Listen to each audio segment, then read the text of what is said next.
sebelumnya Ibu boleh tahu siapa namanya? Nama saya Afrizal. Oke, Afrizal. Afrizal gimana kabarnya? Alhamdulillah baik, tapi agak sedikit merasa kayak keluhannya belum disampaikan. Oh, oke.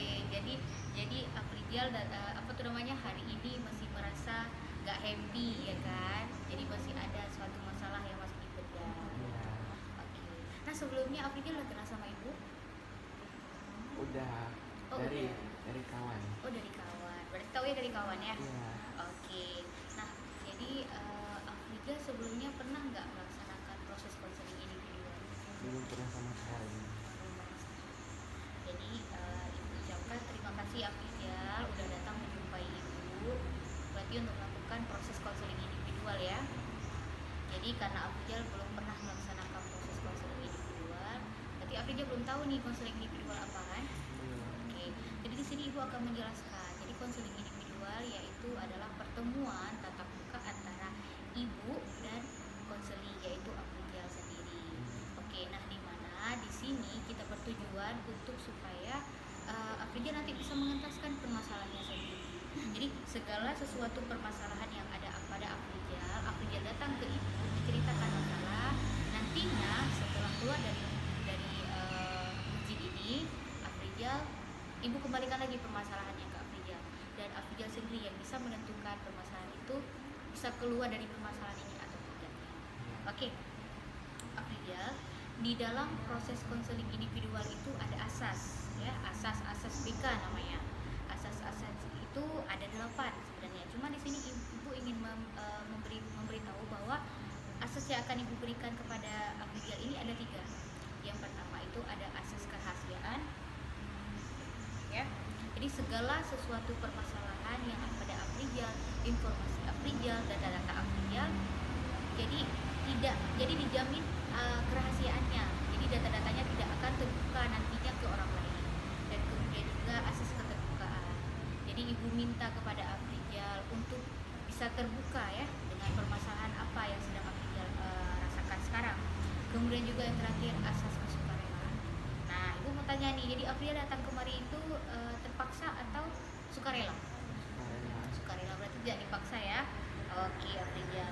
Nah, jadi Ibu melihat dari Afrizal ini, Afrizal datang ke Ibu dengan sukarela, ya kan? Ingin menceritakan segala permasalahan yang ada pada Afrizal. Oke. Nah, nantinya setelah keluar dari masjid ini, kira-kira ada nggak harapan apa yang Afrizal akan lakukan setelah keluar dari masjid ini? saya berharap kalau ini saya menjadi diri sendiri yang lebih baik dan tidak mencampuri urusan orang lain. Oke, berarti ingin menjadi diri sendiri ya yang menjadi lebih baik serta kepribadian yang lebih berkualitas. Oke, nah jadi dalam proses konseling itu ada namanya kontrak ya. Jadi di sini ada kontrak waktu sekitar 30 menit. Jadi kita melakukan proses konseling ini sekitar 30 menit. Dan Ibu harapkan Afrizal bisa terbuka ya dengan permasalahannya supaya kita bisa menemukan nih akar dari masalah ini di mana. Oke, gimana nih? Udah siap belum? Udah nyaman? Ya. Oke. Jadi Afrizal datang menjumpai Ibu ingin menceritakan masalah Afrizal. Oke, coba sekarang ceritakan masalah. Waktu pertama kali saya bersekolah di sini, saya merasa pede sekali ingin bersekolah di SMA Negeri 1 Jaya karena menurut prestasi dan semua yang dipelajari oleh SMA.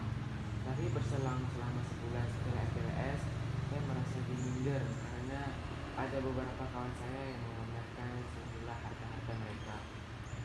Mereka memamerkan dalam bentuk mengarahkan kepada saya sendiri karena mereka anggap saya tidak punya apa-apa. Dari situ saya menjadi minder karena saya membuka orang ada, tapi saya ingin menjadi orang yang berhasil untuk masa depan. Mereka juga memamerkannya bukan barang-barang. Mereka memamerkan baik Honda yang begitu bagus, yang dimodifikasi, yang mempunyai warna-warna yang berkelas, model yang terbaru, dan juga beberapa alat sekolah seperti tas yang branded, sepatu branded, dan alat tulis yang impor langsung dari Jepang. Dari situlah saya merasa minder karena mereka mampu membeli semua itu, sedangkan saya tidak. Tapi dari situlah saya mengambil membuka mulut untuk membantah apa yang mereka bilang. Namun saat saya membuka mulut, mereka malah menjadi lebih untuk kejam menghina saya seterusnya. Sampai sekarang saya dihina dan saya merasakan sakit hati yang begitu berat. Sampai hari ini saya datang ke ibu untuk menceritakan ini. Oke, jadi kalau ibu simpulkan dari permasalahan Afrizal ini minder, ya, karena mindernya itu karena merasa Afrizal ini tidak punya, padahal tujuan Afrizal datang ke sekolah itu yaitu untuk menuntut ilmu menjadi orang sukses. Nah, di sini juga Afrizal merasa bahwasanya ketika orang berpunya, Afrizal tidak berpunya, Afrizal merasa tidak percaya diri karena merasa saya tidak berpunya nih, jadi saya minder, jadi saya nggak percaya diri dengan segala sesuatu. Oke, di sini ibu mau bertanya, nah, apa yang menyebabkan Afrizal menjadi minder seperti itu? Ya karena melihat dari kawan-kawan saya, mereka semuanya mempunyai harta yang berlimpah. Sedangkan saya hanya bermodalkan satu Honda baru. Pergi sekolah ada uang jajan yang dikasih orang tua. Itu yang saya andalkan untuk yang saya selama ini inginkan supaya menjadi orang sukses, tidak memikirkan harta-harta yang mereka punya. Dari situlah saya merasa apakah saya bisa berhasil atau tidak. Karena kawan saya semuanya mempunyai harta, mereka bisa membuat kalau orang guru-guru itu bisa mempercayai mereka dengan harta mereka, sedangkan saya tidak gitu. Saya lebih dihina. Nah, berarti memang kalau misalnya kita membahas tentang konteks minder terhadap kepunyaan orang lain yang berpunya, memang rasanya sedih, ya kan? Karena kita tidak berpunya. Namun di sini ibu mau bertanya kembali, nah, memangnya harapan dari Afrizal sendiri untuk menceritakan masalah ini, harapannya apa? Setelah menceritakan kisahnya kepada ibu, saya berharap supaya kedepannya saya tidak merasa lagi sakit hati kepada teman saya dan tidak minder lagi kepada teman saya. Saya menjalani hidup dengan apa adanya, tidak memikirkan orang lain, dan terus menjadi orang yang paling terdepan dari orang lain. Oke. Sebelumnya Afrizal pernah nggak menceritakan ini ke orang lain? Belum pernah. Belum pernah. Apa alasan Afrizal kenapa nggak pernah menceritakan masalah ini dengan orang yang Afrizal percaya? Karena kalau saya menceritakan kepada orang lain, kemungkinan besar mereka itu tidak bisa menutupi apa yang saya bilang. Mereka bisa membocorkan, walaupun saya bukan mempercayai orang tersebut, kemungkinan besar mereka akan membocorkan cerita tersebut. Nanti dari cerita itu saya lebih hina lagi dan tidak mungkin bisa lebih keluar dari permasalahan itu, lebih berlanjut permasalahan tersebut. Oke. Jadi di sini Afrizal dapat disimpulkan bahwasanya Afrizal belum berani ya menceritakan permasalahan Afrizal ke teman-teman yang lain. Nah, di sini juga ibu melihat mungkin tidak ada dorongan dari teman-teman yang lain sehingga menyebabkan Afrizal merasa harus memendam perasaan itu. Nah, menurut Afrizal ini, kenapa Afrizal harus berpikir minder? Iya, nggak tahu karena pikiran kita lagi banyak masalah, terus tugas-tugas yang tidak memungkinkan untuk dikerjakan dan berbagai banyak dorongan permasalahan dari masyarakat maupun kawan-kawan sendiri. Adakah misalnya cara Afrizal untuk mengatasi rasa minder tadi itu bagaimana? Biasanya kalau saya sudah mulai merasakan minder, saya akan lebih untuk pilih untuk berpergian atau berlibur ke suatu tempat yang saya merasa tenang. Saya pernah hari itu sudah pernah berlibur ke sebuah desa. Di desa tersebut banyak kali cerita-cerita yang membuat saya menarik ide dan pikiran saya untuk terus menjadi orang yang berpendirian sendiri yang berteguh di saat saya merasa minder. Oke, berarti kalau misalnya cara mengatasi permasalahan Afrizal dari mindernya tadi, berarti Afrizal kayak refleksi kayak gitu ya, holiday berarti ya. Nah, kalau boleh ibu tahu holiday kemana nih? Hari itu saya holiday ke sebuah desa namanya Desa Lambada. Di desa tersebut banyak kali cerita-cerita yang saya dapatkan dari kisah hidup orang-orang lain dan ada beberapa cara-cara mereka untuk menghadapi masalah dan beberapa trik-trik yang mereka buat untuk masalah-masalah dalam hukum masyarakat. Dari situ saya mengambil pelajaran dalam menyimpulkan agar saya tidak minder dan terus ya mendirikan pendirian sendiri, walaupun banyak orang yang merasa menilai saya, tapi tidak menghiraukan mereka yang berhubungan dengan saya.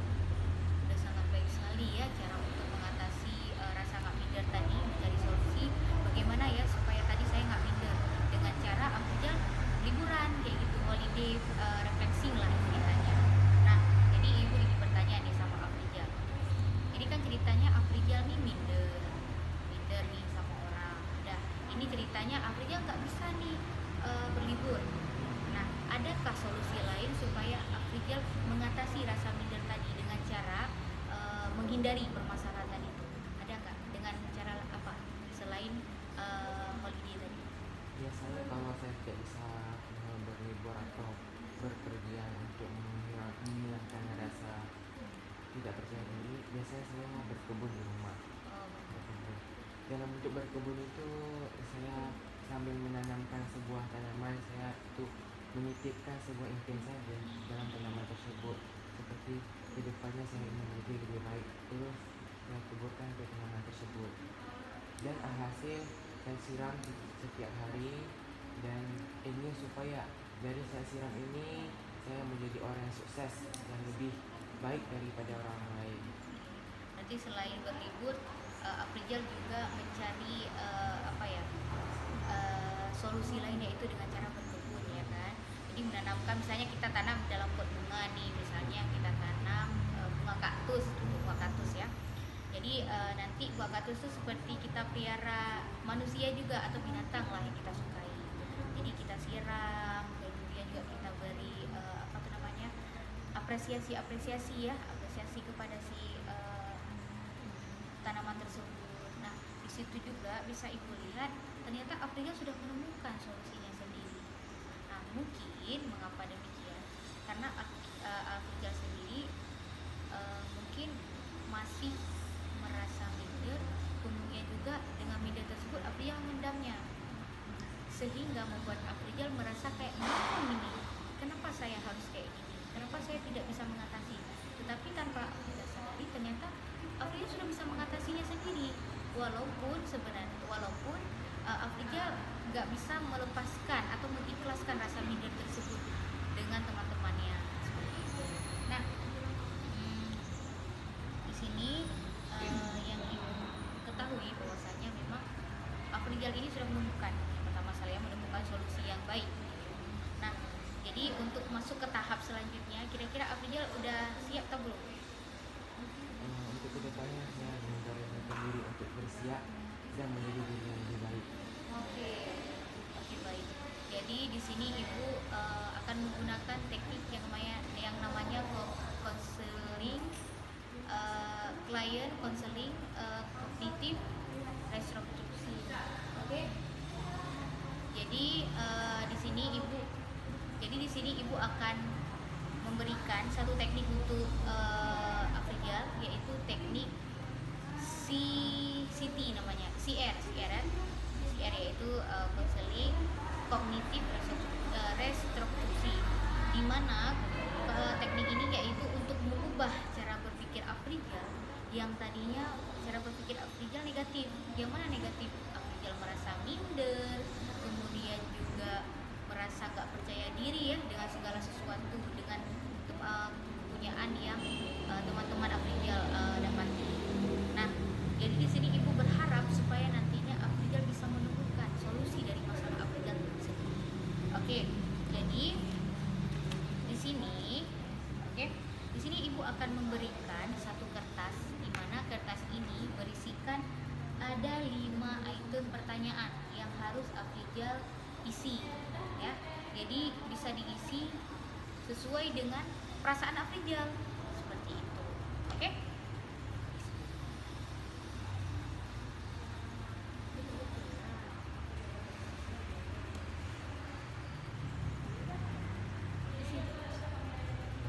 Ada nggak pertanyaan yang belum dipahami?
sini juga ya ada pertanyaan pemikiran negatif ya yang ditimbulkan dari pemikiran Afrizal ini.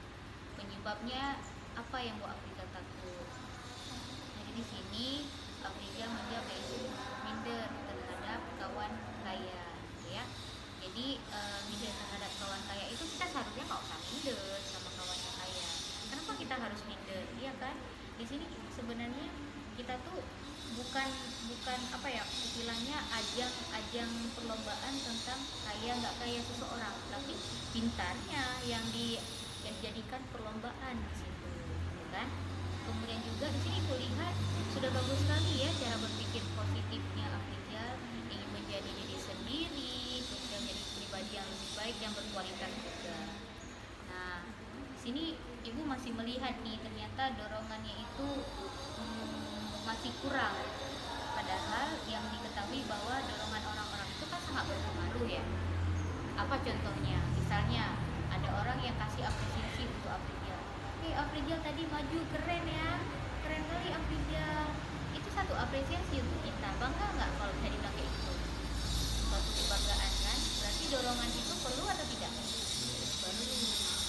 Oke? Sebagian. Oke. Memang kalau dorongan orang-orang itu sangat perlu, tetapi memang ada dorongan orang yang mengarah kita ke hal negatif, ada orang yang mengarah kita yang positif. Nah, kita ambil yang mana? Positif. Itu yang perlu kita ambil, karena hidup itu pilihan antara kamu mau mengambil atau tidak, ya kan? Oke. Di sini juga ibu melihat alasan Afrizal tidak ingin menceritakan permasalahan ini kepada orang yang Afrizal percaya, karena mungkin takut orangnya cepu, orangnya suka bocor-bocorin cerita kita, ya kan? Tetapi di sini Afrizal harus punya pendirian tetap. Kalau misalnya dia bisa diajak berbicara, maka berceritalah dengan dia. Tetapi kalau memang tidak, ya udah cari orang yang bisa memang dipercaya dan terjamin permasalahannya. Oke, itu yang dapat ibu simpulkan dari jawaban itu pertanyaan dari Afrizal. Nah, kira-kira setelah melakukan proses konseling ini, ada nggak pandangan ke depannya ketika Afrizal keluar dari masjid ini? Ada nggak kira-kira hal yang Afrizal akan lakukan? Ada nggak? Lebih ke mendengarkan apa-apa yang mereka bilang, mengambil hal positif, tidak mendengarkan apa-apa yang orang katakan, dan kita sendiri melalui kesalahan sendiri, tidak mengikuti orang lain. Nah, kira-kira udah sejalan nggak sama pemikiran Afrizal nantinya ke depannya? Sudah ya? Oke. Nanti di sini ibu melihat Afrizal sudah sangat bagus gitu dalam berpikir. Walaupun tadinya Afrizal masih merasa cara berpikir Afrizal ini salah seperti itu. Oke? Jadi Afrizal jangan minder lagi, karena Afrizal tanpa Afrizal ketahui, Afrizal sudah menemukan jawaban dari itu. Cuman bagaimana cara menerapkan dan bagaimana cara menjalankan, ya kan? Oke. Nah, jadi di sini ibu mau Afrizal berkomitmen nih dengan diri sendiri. Oke? Berkomitmen, terserah Afrizal mau komitmen apa. Misalnya nih, pas contoh, saya setelah keluar dari masjid ini, saya ingin menjadi orang yang paling pede dalam konteks pendidikan. Saya nggak takut, saya nggak malu sama orang-orang, walaupun orang-orang berpunya, saya tidak berpunya. Saya harus punya pendirian yang tetap dan sukses, dan saya bisa mengalahkan orang tersebut. Oke, coba Afrizal berkomitmen. Komitmen saya sendiri adalah ke depannya menjadi orang yang lebih baik, tidak mengikuti orang lain, dan selalu mendengarkan diri sendiri. Oke, komitmen Afrizal sudah sangat bagus sekali ya. Oke, nah gimana nih setelah melakukan proses konseling ini? Gak terasa ya, bentar lagi udah 30 menit nih. Gimana rasanya setelah Afrizal melakukan proses konseling? Merasa lebih lega dan merasa tidak ada hal-hal yang benar lagi di hati sendiri. Oke, berarti sudah dikeluarkan ya unek-uneknya. Oke, bagus sekali ya Afrizal. Nah, di sini ibu mau refleksi dulu nih dari hasil konseling antara sebelum sama setelah. Nah, berapa rating yang Afrizal kasih sebelum melakukan atau melaksanakan proses layanan konseling dari 1 sampai 10 berapa? 0. Oke, karena mungkin tadi kita masih memendam nih, nggak tahu nih cara bercerita, bagaimana cara mencari solusinya. Oke, kalau setelah 10. Oke, 10. Berarti banyak sekali ya. Oke. Nah, Jadi mungkin nantinya kita akan masuk ke tahap tindak lanjut ke depannya. Mungkin di sini Ibu ingin melihat pertemuan selanjutnya, perkembangan apa nih yang udah Afrizal lakukan. Oke. Jadi nanti Afrizal bisa ngelis nih, misalnya kan Afrizal pengen, misalnya nih hari ini saya pengen jawab pertanyaan matematika kayak gitu, walaupun salah saya harus berani kayak gitu, mau mengalahkan nih orang-orang yang berpunya tadi gitu. Jadi Afrizal boleh list kayak gitu, nanti boleh dicentang gitu. Oke, bisa. Oke, jadi karena berhubung sudah waktunya ya, sudah 30 menit sesuai dengan kontrak pertemuan tadi kita laksanakan. Jadi Ibu ucapkan terima kasih Afrizal ya. Jadi jangan pernah merasa lagi minder. Oke? Harus tetap semangat menjalani kehidupan, karena kehidupan itu bukan sebentar. Masih panjang sekali perjalanannya. Oke?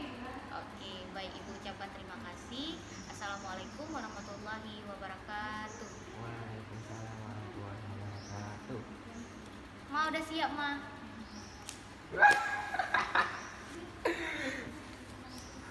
Anjur.